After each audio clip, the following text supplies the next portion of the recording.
Welcome dear students, class 9 Science and Technology part 1, chapter 1 Laws of Motion. This is part 3.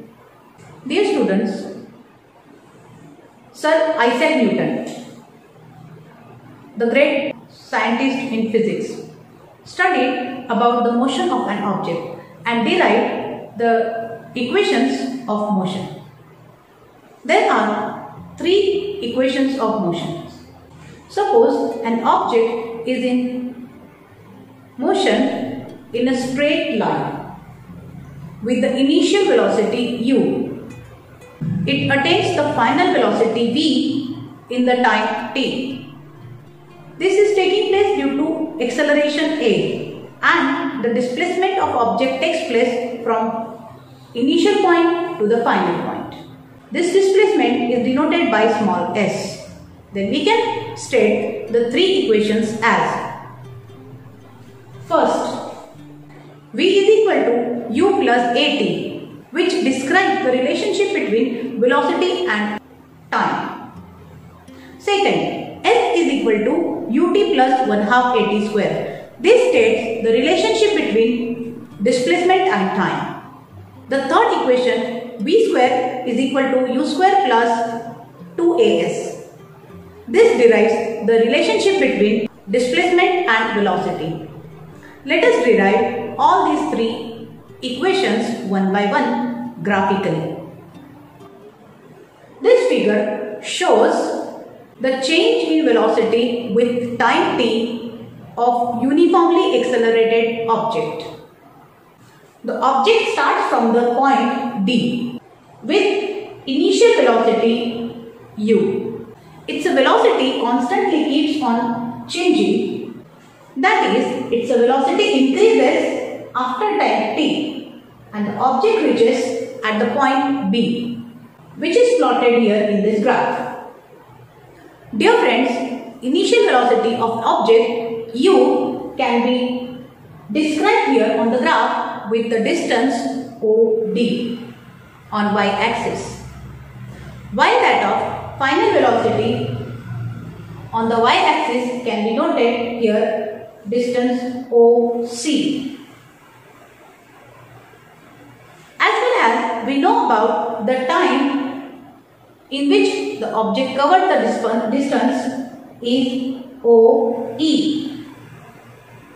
It means that OD is equal to U, OC is equal to V, and OE is equal to T. As we know, acceleration is equal to change in velocity upon time. We write as acceleration A is equal to final velocity minus initial velocity upon time. By using the graph, we can substitute the values as OC minus OD upon OE. That is OC minus OD upon T. As we know about CD is equal to AT. This we keep as equation 1. Now draw a parallel line to the y-axis through point B. This crosses x-axis to the point E. Draw another line parallel to the x-axis which crosses through the point D on y-axis. This parallel line will cross the point A, which is on the line BE. From the graph, we state that BE is equal to AB plus AE. Therefore, V is equal to CD plus OD, as AB is equal to CD and AE is equal to OD. Therefore, V is equal to AT plus U.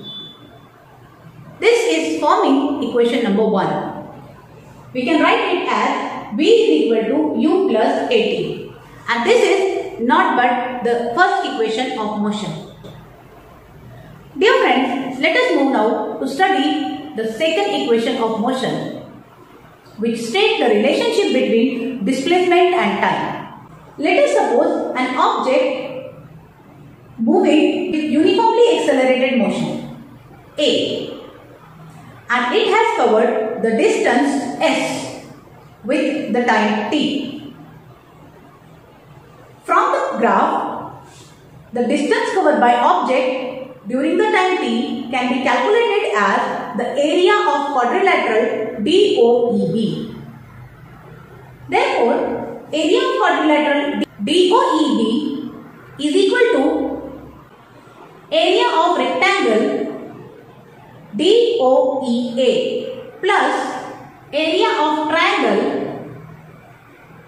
DAB. On substituting all the values, we get here S is equal to AE into OE plus 1/2 AB into DA. But we know that AE is equal to U, OE is equal to T. Since OE and DA are equal, they both have the value T. But as we know, AB is equal to AT. From the equation above 1, AB is equal to AT. From AB is equal to CD, we can write this. Therefore, S is equal to U into T plus 1/2 AT into T. Finally, we can write as S is equal to UT plus 1/2 AT square. This is the Newton's second equation of motion. Now, let us describe third equation of motion relating displacement and velocity. In the previous graph, as we know that quadrilateral DOEB is a trapezium. The area of trapezium represents the distance travelled by an object. Therefore, area of trapezium, that is S, is equal to 1/2 sum of the parallel lines multiplied by distance between the parallel line. Therefore, S is equal to 1/2 OD plus BE into OE. But as we know, OD is U and BE is V, while OE is T. Substituting each of this value in the above expression, we get as S is equal to 1/2 into U plus V into T. That is equation number 2. As we know, A is equal to V minus U upon T and T is equal to V minus U upon A. This value we substitute in the equation 2. Therefore, S is equal to 1/2 into V plus U into V minus U upon A. Numerator into numerator and denominator into denominator. By the way, we get here S is equal to V plus U multiplied by V minus U upon 2A. In order to find out the relationship, we write it 2AS is equal to V plus U into V minus U. As we know, V plus U into V minus U is equal to V square minus U square. We substitute it as V square is equal to U square plus 2AS. This is the third equation of motion given by Newton. Dear students, always remember the velocity of an accelerated object changes with time, and change in the velocity can be due to a change in direction or magnitude of the velocity or with both. Here we go to study uniform circular motion. Let us observe this experiment. Observe the tip of the second hand of the watch. What can you say about this velocity or speed? The speed of the tip is constant, but the direction of its displacement and therefore its velocity is constantly changing as the tip is moving along a circular path. It is called as uniform circular motion. Can you give some more examples of such motion? Dear students, let us try and think about these figures. Draw a rectangular path. Place a tip of your pencil on the middle of any of the side of the square path and trace the path. Note how many times you have changed the direction. while tracing to complete the path. Now repeat this action for pentagon, for hexagon, for octagon, and note every time number of times you have changed the direction. If you increase the number of sides of the polygon and make it infinite, how many times will you have to change the directions? What will be the shape of the path? This shows that we increase the number of sides, we have to keep changing the direction more and more times. And when we increase the number of sides to infinity, the polygon becomes circle.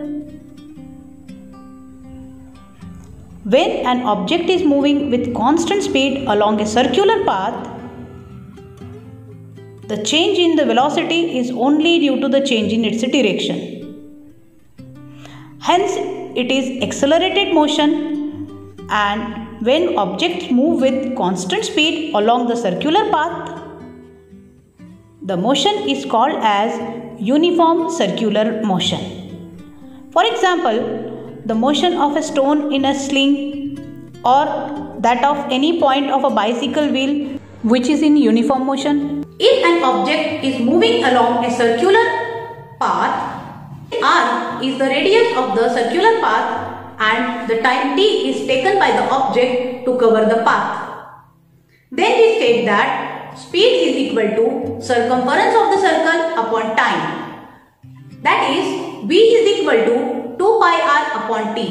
Here pi is the constant which valued 22 upon 7 or 3.14. Let us study the direction of velocity in a uniform circular motion through this activity. Take the circular moving disc and put a 5 rupee coin at point along its edge.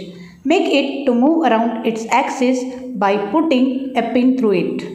When the disc is moved at higher speed, the coin will be thrown off as shown. Note the direction which is the coin thrown off. Repeat the action placing the coin at different points along the edge of the circle. And observe the direction in which the coin is thrown off every time. The coin will be thrown off in the direction of the tangent, which is perpendicular to the radius of the disc. Thus, the direction in which it gets thrown off depends on its position at the moment of getting thrown off. It means that as the coin moves along the circular path, the direction of its motion is changing every time, at every point. We will meet with the new topic in the next week. Till then, keep on studying. Thank you.